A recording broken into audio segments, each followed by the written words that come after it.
Well, good evening, ladies and gentlemen. Welcome to Don Odells Legends. My name is Art Tipaldi. I'm the editor of Blues Music Magazine, and you can check us out at bluesmusicmagazine.com. And today we're sitting with one of the bright young bands out there playing the blues, Homemade Jamz. Now, ordinarily, I sit in here with grizzled road veterans, musicians who are in their 40s, 50s, 60s, and have been on the road for 30 or 40 years. And today I'm sitting with grizzled young veterans, I think. You guys you're barely out of your teens. Ryan at 21, lead guitar player for the band. Bass player Kyle, brother, you're 19. And drummer Taya, who's 15. You guys all started so young to get where you are now. Can you just let our viewers know what started you in the music? What started you on your instruments? And I'll start with you, Ryan. All right. Yeah, it started when I was 7. We were in Germany. My dad was in the military, and we were unloading. We had just moved there, and we were unloading all of our furniture and things like that.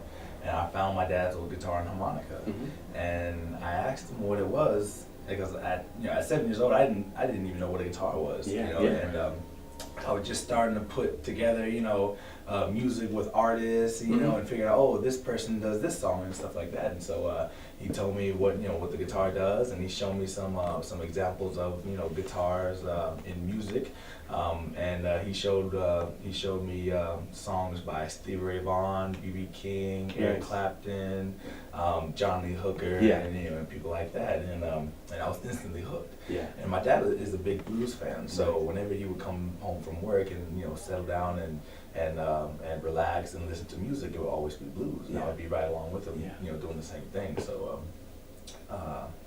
were you learning off records at that point, or were you taking lessons, or? I was learning off records. From I don't remember this personally, but he tells me about 2 or 3 weeks after he showed me what a guitar was, he comes home for a lunch break and finds me copying the tunes off of commercial jingles. Okay. So I don't remember that, but that's what he says. So I'll go off that. And I think another 2 weeks after that, I was in my first school talent show, playing Carlos Santana. Playing Carlos Santana on guitar, and making my own little John Lee Hooker type tune on harmonica. Right. And so he promised me when we moved back to the States, he would put me in guitar lessons, and that's what he did. I did formal instructions for a few months, and found out that it wasn't really my thing. I really wanted to learn at a faster pace and learn blues music instead of Old MacDonald Had a Farm for a whole entire month. Right. So, so I got out of that, and ever since then I've been learning by ear, and slowly but surely everyone else came to play. Right. And Kyle, when did when did you pick the bass? Well, I first started out on guitar. My brother, he was doing little local shows, local parties and events and all that, and I wanted in on the action. How old were you when you were doing these local parties and events? I mean, what are you, 12 and 9? 10 and 8? His first one, he was about 8, because we all started around 8. Yeah. So he was 8. A couple years later, he's 10 doing shows, and I was 8. Okay. So I started on guitar thinking maybe I can learn some backup rhythm and get up there with him. But he was, way better than me. Right. The strings were small. I was getting blisters and all that. I decided to give that up. But I still wanted in, so I thought maybe I can learn piano. It seems easy enough. I get to sit down to and all that. Just too many keys, It's all confusing. They all look the same here and there. So I dropped that, and a little bit after that, they were watching the old blues film. And my dad noticed I was watching the bass player, which was Willie Dixon. Oh wow! So he asked me if I wanted to try another instrument, and he said, if I get on it, I got to stick with it. So I thought about it. Bass player, I could just sit there and hold the rhythm. Seems simple enough. Fat strings. Right. So he went and bought a little 4-string bass and an amp, and we strung it up, and I started listening to CDs, the songs that he knew. Started learning the bass player the bass line earlier that day, and that night, we rehearsed it and had a little groove going. So from then on, I stuck with it. Very cool, very cool. Now, I read in a story about you guys, you had a first gig at Ground Zero in Clarksdale, is that about right? Right. Were you part of the band then? I was, but I was the tambourine player. The tambourine I was the player. tambourine player. I was not a drummer then. Okay, and how did that gig come about? We'll get to your drums in a minute, but how did that gig come about? Oh man, how did that show come about? I want to say we were hired by Roger Stoley Okay. to do his Cathead mini festival that Okay. he does in front of his store. Right. And I want to say it was me and Kyle doing the duo then. Yeah. And then shortly after that, he had a hand in bringing us to do our first Ground Zero show. Right. Oh, on the street, Mhm. right out front of the store. Yeah. Yeah. Yeah. Yeah, and so I want to say that's Okay. that's how it came about. And of course, And- Ground Zero, the club that Mhm. Morgan Freeman and Bill Luckett Yeah. both owned Yeah, in Clarksdale. it was funny because the first time in Ground Zero, we looked so unprofessional. We had our amps Nah. out. We had small amps then, Yeah. the ones that we were learning on. Yeah. We were like, they're not going to be able to hear it from back there. So they were actually in front of us, and And sit we were behind the amps. They were probably laughing at us. We were like, Yeah. Yeah. So some we guy still walked had up. a ball. though. Yeah. Some guy walked up to us afterwards and said, you guys sound good, but why do you have your amps in front of you? It made it look so ridiculous. Yeah. It was pretty bad. We wanted them to hear it though. We had small amps. Yeah, that's very Yeah, cool. that's funny. And so from there, then you dropped the tambourine and became a drummer when? Yes. At 8 again? I actually started when I was 7 Yeah, because yeah. I was their tambourine player when I was 6. So I was really little. She would just hop up on songs she thought she wanted to. Yeah. Just hop Yeah, up there. I wouldn't play tambourine on slow songs. Okay. Only fast songs. Yeah. And so once I gave up tambourine, it was just Brian and Kyle still, Mhm. and they were using a drum machine. Okay. And every song Ryan would do this little thing and it would play the electronic drum Yeah. machine. So Yeah. we had a green play kit, I want to say, and they were practicing one night in the living room, and I asked them, hey, can I play drums with you guys? And they told me no. So I got mad and I went to go tell mom and dad, Of course. and then mom and dad got involved. And by the end of the night, I was playing like I wanted to, Yeah. So while they were practicing, I listened to them practice every night, so I basically know how the songs go. Right. And for me being a tambourine player, I kept the beat. Sure.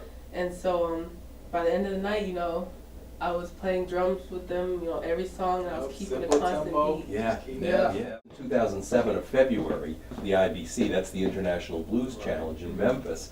What was the road to that like for you guys? Well, maybe we had been playing about a year or two before that. Yeah. We had a steady gig like every Friday or every other Friday at a Mexican restaurant. Mm-hmm. Yeah. And we had a pretty good crowd following come up. They had money problems. They went out of business. Right. But we moved to another one, and we were playing every Friday. Different flow of people come through, telling Yeah. us this, telling us that, and then somebody came up to us drunk, Uh-huh. telling us about the IBC Yeah. and how the tryouts were in Indianola, the closest one to us. Okay. So we didn't give it no thought. We exchanged information, and then it turned out they followed through and called us back and asked us about it and all that. We'd be like, maybe we should do that, and started. That started the process. Yeah. Yeah. Yeah, and it was crazy. We went to Indianola and tried out for it. We won first place there, and so from then Right. on, we were sponsored by the Blues Society in Indianola. Yeah.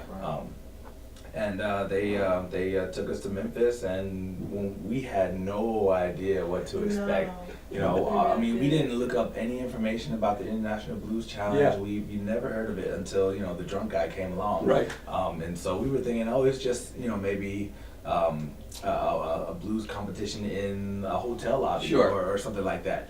We get to our hotel, and there's these older guys with a beat up guitar cases with the rolled stickers all Yeah, on. yeah. They look like they know exactly Yeah, what they're all they're wearing the doing. blues whole- hat. Yeah, The whole all lobby was full nice of coat. Oh just man, full of full professional of looking people people. just like that. Yeah. Oh And man. we And sitting you're around 14? I No, was- you're 16. No, you're 15. 14. I think I was 15. I was 12. 12 and 8. Yeah. Yeah. Yeah. Yeah. Was it Yeah. you and me skating around, or was it just you? I think One of it you was just I you. think it was just me. And she had Yeah, little those wheelies. Yeah, I remember We that. was skating through the lobby. Yeah. Yeah. The lobby full of professional bands were like, oh wow, what have we gotten ourselves into? What have we Yeah. gotten They bought ourselves into? professional business cards and all kind of stuff stacked on the table. Yeah. We're like, Yeah, leaving little flyers. and all Yeah. that You stuff. guys, your age together probably was younger Right, than it every was. other person there. Yeah. Yeah. so we had Because a this little was, let me talk. just interrupt, because this was Go ahead. before they did the youth challenge. Yeah. Like Yeah, now they this have, was- now they have a youth showcase, so there were a lot of young bands there, but this was before, Yeah. yeah, so, So we had a little talk in the hotel room. We're like, we just, we're gonna do what we came here to do, regardless. Yeah. And went to the venue and just did what we had to do. Yeah, did we have? It was real. It was definitely an experience. yeah. Well, Yeah, you that's certainly were the indeed. talk of the street that week. I remember, I didn't see you in the semifinals or whatever it was, but when I got to the Orpheum, it was, you have to see this band, Homemade Jamz, and you guys just wowed the crowd, took second place. Yeah, I mean, we had no idea. When we hit the lobby, Yeah. we didn't think we had a chance in the world. Right. And then we made it all the way to the to the Orpheum, and we were just happy the whole entire time. If we didn't place, we would have still been Oh, just yeah. ear to ear smiling. Yeah, But yeah. we were fortunate enough to do second place, and yeah, you're right. That was the last year that they didn't have the youth. The year after that, and up until now, they now have a youth showcase Right. or a youth category. So we're really happy that that they now have a youth. That's right. Youth showcase That- there. That's amazing to walk down the street and see these kids who, in their own little communities, are probably considered the outcasts because they like blues, Mhm. and they come down then to Beale Street and they're among other kids Yeah. like them, and it just, the energy that the young players like yourselves bring to the music is just, phenomenal. Definitely. Phenomenal. And every year that we're able to go to the IBC, we always go to the youth showcase. And we see that it's a big turnout of young bands. Yeah, Surprising. and we try to make friends with as many of them as we can, and even from the first youth showcase that they've Right. done, we're still friends with many of the younger bands that's come and gone through the youth showcase, and Yeah. and we kind of, I guess, consider ourselves the ambassadors of the youth showcase. The elder statesmen of the youth. The old Yeah, people of yeah. the youth showcase. Yeah.